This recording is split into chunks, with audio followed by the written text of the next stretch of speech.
Kadichi. He's made Tentacle Bento. He's made many different things. Tell us a little bit more about yourself. Sure. And then about Robotech. My name is John Kadichi. I am the creative director and CEO of Ninja Division. We are a publisher made up of 2 studios, Soda Pop Miniatures, makers of Super Dungeon Explorer and Relic Knights, as well as Cypher Studios, makers of Eldorado and Anima Tactics. We are a miniatures game design house. We make great figures, make great rules, and we are now working with Palladium Books and Harmony Gold to make a Robotech battle game featuring awesome play pieces as an expansion to their RPG universe to expand your campaigns, or as a standalone battle game in and of itself. Kickstarting in April. Starting first week of April, that's the plan. It's going to be huge, right? Monstrous. It's going to be monstrous. Lots of fans of Robotech, lots of fans of the films, lots of collectors, lots of guys who have been playing the RPGs for years and years of Palladium, and lots of miniatures gamers who really have wanted to see all of those famous mech designs come back and actually belong to where they belong, which is in the Robotech universe. Can you whet our appetites at all with any kind of backer rewards, just general ideas? Oh wow, gee, well, since the game's already going to feature a lot of multi-part plastic kits featuring all of your favorite mecha designs from the first Robotech War, you're going to see many variations on those, special characters, and a lot of opportunity to really grow and expand your forces very quickly, depending on how quickly we can fund, including some special items, and I really don't want to give away too much. We'll be talking a lot about it on our Facebook. Okay. Not to me. Okay, we're going to have some Veritechs though. Yep. Some Destroids. Yep. Yeah? Yep. Okay. And we are featuring, of course, the 2 battling factions in this war, being the Zentradi and the UEDF, or the United Earth Defense Forces, and all of the mecha and all of the designs and things you've seen in those films. Okay, so we're starting with the Rick Hunter era and so on. Then we're going to have some Invid, hopefully. It goes well, and it should go well. For right now, the scope of the project is very much focused on the initial series of films. So this is going to be, you know, the launch and defense of Macross City, the escape of the SDF-1, and the return to Earth before the defeat of the Zentradi. That first chapter is what we call the first Robotech War, as it's called out a lot in the background. Those other chapters, such as the Master Saga, Shadow Chronicles, those are other areas that we'll look at exploring depending on how successful this launch is and how much of a following we can get.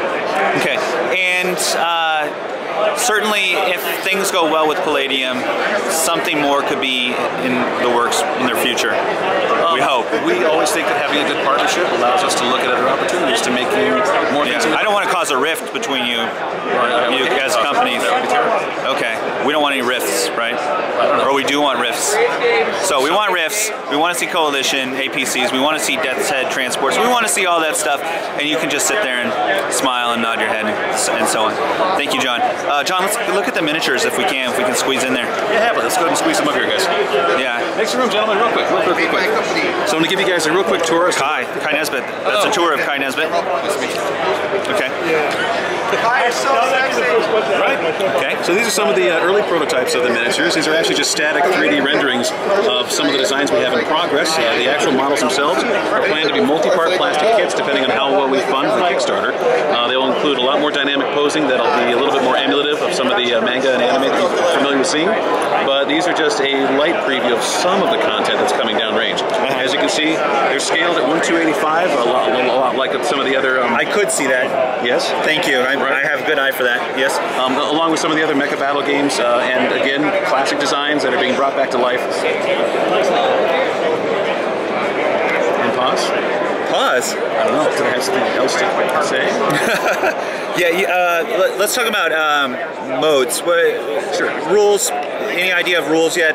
They're going to be the same model counts for all 3 modes, or not? So yeah, I mean, within the case of the UEDF, obviously one of the key playable models is going to be the Valkyries. The Valkyrie series fighter is the most iconic of all the featured mecha in the Robotech series, and in the game, the players who will be playing as UDF will, in fact, have to feature their models as all 3 modes of play, whether it's going to be Guardian mode, Battleoid, or as fighters, and each of them have their own special unique abilities and skill sets when playing the game. Obviously, a fighter is going to have incredible speed and range.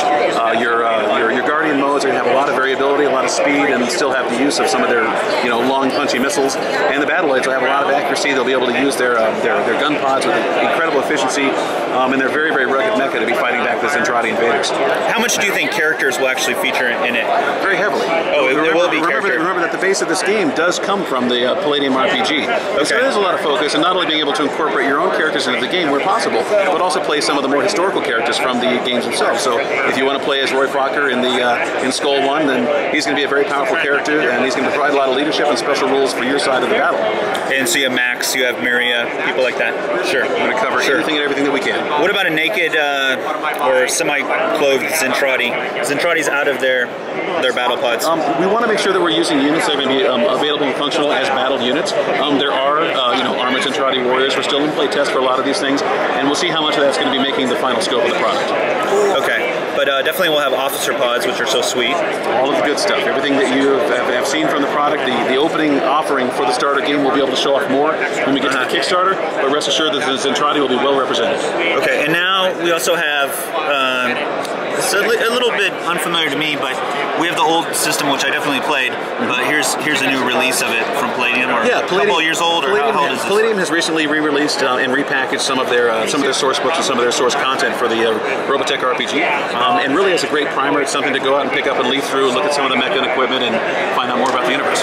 Okay.